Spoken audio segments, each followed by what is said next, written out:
Salam Nusantara, Rahayu untuk kisah anak yang ada di Indonesia. Bertemu lagi dengan Herlando di Sasana Sastra ya. Pada hari ini ya kita akan mengupas sedikit tentang budaya, salah satu budaya yang ada di Indonesia tentang pohon yang diberikan baju ya. Mungkin kita memiliki rasa penasaran, kenapa sih pohon itu kok selalu diberikan pakaian gitu ya. Dulu di Jawa juga demikian, dan di Bali terutama itu juga kita kalau lihat di jalan-jalan gitu ya, kita seringkali melihat pohon yang diberikan pakaian. Nah, apa itu dan bagaimana pembahasannya? Yuk, siapkan kopi, bakar rokoknya, kita belajar bareng-bareng.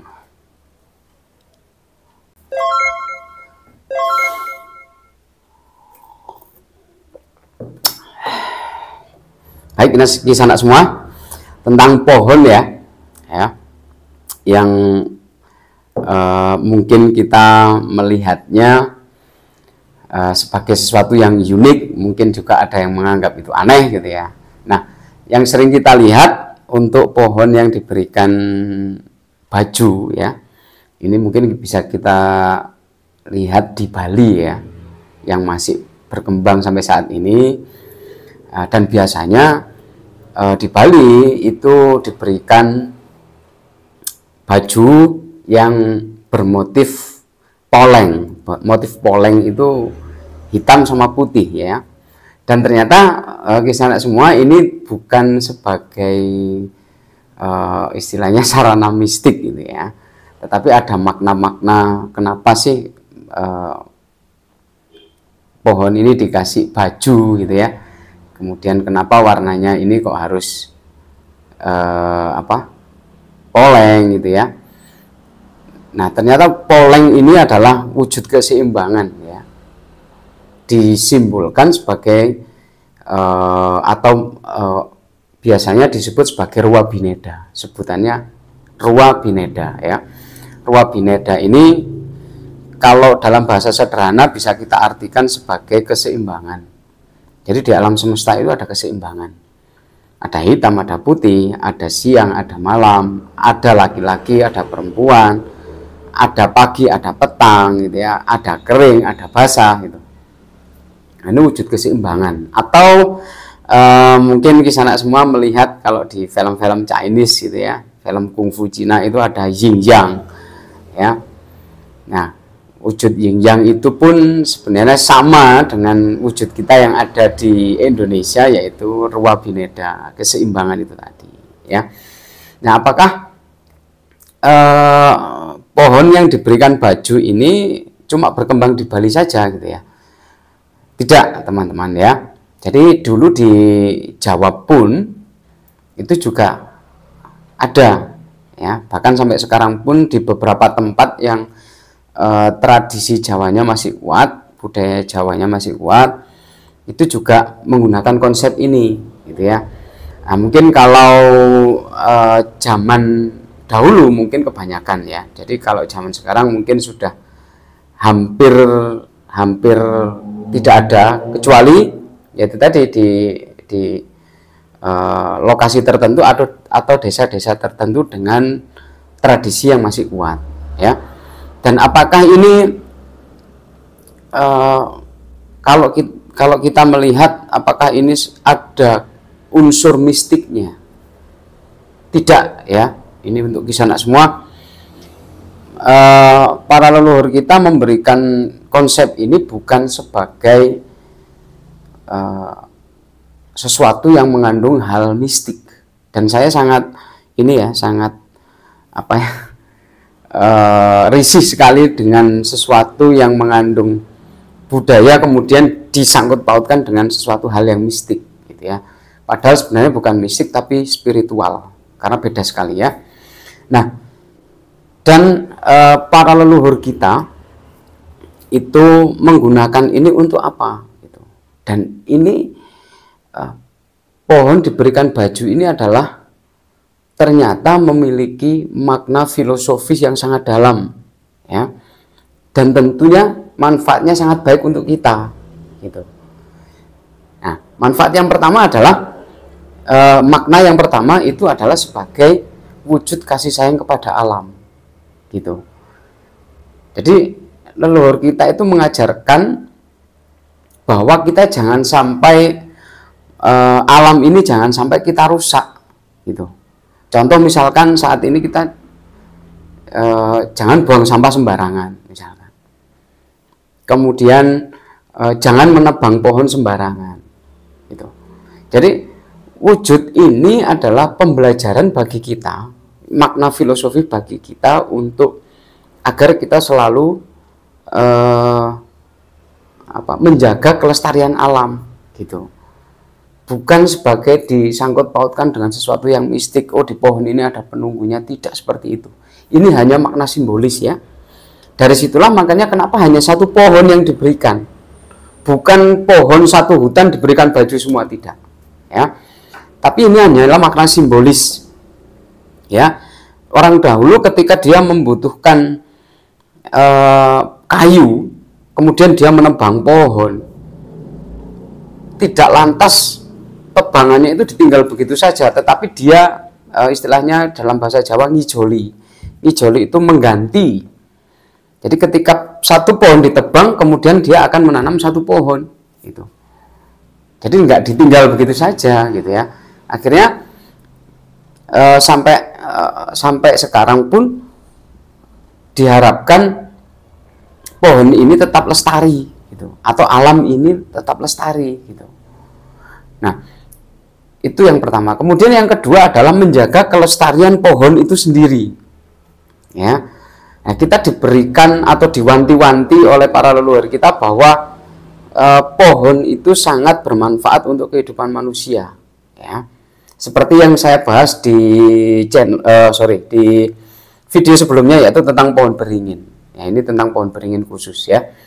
Nanti rekan-rekan bisa lihat di kolom deskripsi tentang pohon beringin. Nah, ini semua pohon, ya. Bagaimana pohon ini membawa manfaat yang sangat baik bagi kita, ya. Salah satunya adalah oksigen gratis, ya. Kemudian mampu menahan air tanah, menyerap air tanah, gitu, ya. Dan kemudian juga lingkungan kita menjadi lebih segar, menjadi lebih rindang dengan adanya banyak pohon, gitu. Nah, sebenarnya ini pun membawa manfaat untuk kita, memberikan pembelajaran untuk kita, gitu, ya. Nah, coba bayangkan ketika kita menebang pohon sembarangan, kemudian tidak kita ganti dengan pohon yang baru, efeknya pun juga ke kita, gitu. Nah, dari situlah muncul konsep Rua Bineda, gitu. Makanya kenapa dikasih baju, ya, dalam tanda kutip, bermotif poleng, gitu. Ketika kamu mengambil sesuatu, mematikan sesuatu, kamu harus menghidupkan sesuatu, gitu, keseimbangan dengan menanam pohon yang baru, gitu. Ketika satu kita ambil, kemudian yang satunya juga harus kita tanam agar tetap lestari, gitu, ya. Jadi akhirnya ketika kita mempelajari sesuatu dengan konsep para leluhur zaman dahulu, kita harus menggunakan nalar budi kita, gitu. Bukan segala sesuatu kita konsepkan dengan sesuatu hal yang mistik, ya. Makanya kenapa dari dulu leluhur kita mengatakan pohon mungkin untuk istilahnya nakut-nakutin, gitu, ya, biar tidak pohon ini biar tidak istilahnya ditebang sembarangan, gitu. Jangan ke situ. Nah, di situ ada penunggunya, gitu. Nah, sebenarnya ini adalah untuk istilahnya memberikan kita pengetahuan agar kita tidak sembarangan ketika kita menebang pohon ini, gitu, ya. Nah, dari situlah kenapa para leluhur kita memberikan pengajaran yang filosofis, gitu. Nah, tugas kita mencarinya. Kenapa sih pohon itu seperti ini? Kenapa pohon itu diberikan baju gitu? Kenapa kok nggak sekalian dirias gitu? Jadi bukan seperti itu ya. Nah, dua manfaat inilah yang akhirnya membawa manfaat untuk kita saat ini gitu. Ketika sebuah pohon dipertahankan, yuk kita lihat sisi sainsnya. Udara menjadi lebih segar ya. Kemudian banyak sekali nanti binatang-binatang di sana yang akan hidup di pohon itu, yang akan membawa kita menuju ke keseimbangan itu sendiri gitu. Kita nggak kebanyakan, kita ketahui ya, kita banyak sekali kendaraan mengeluarkan karbon dioksida, yang kita hirup karbon dioksida.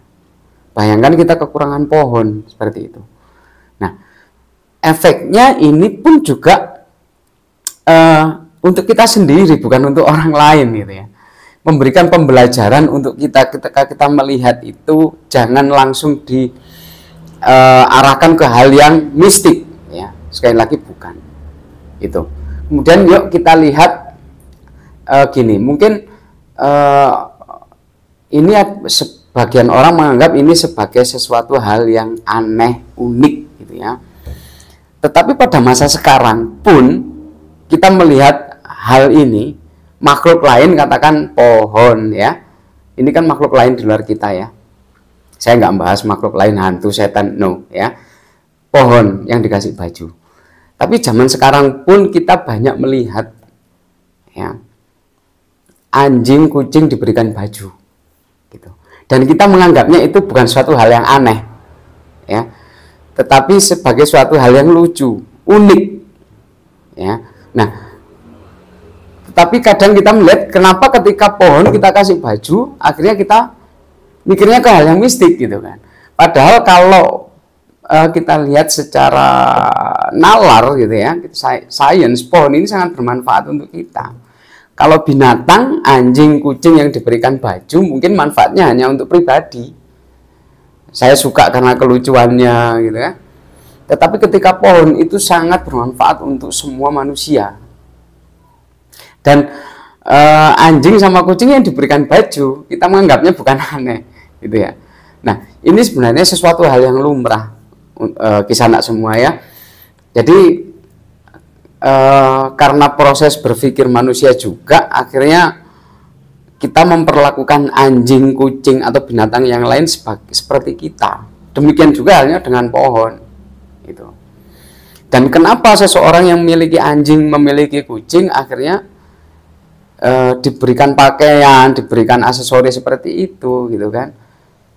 Ya, kita kembali ke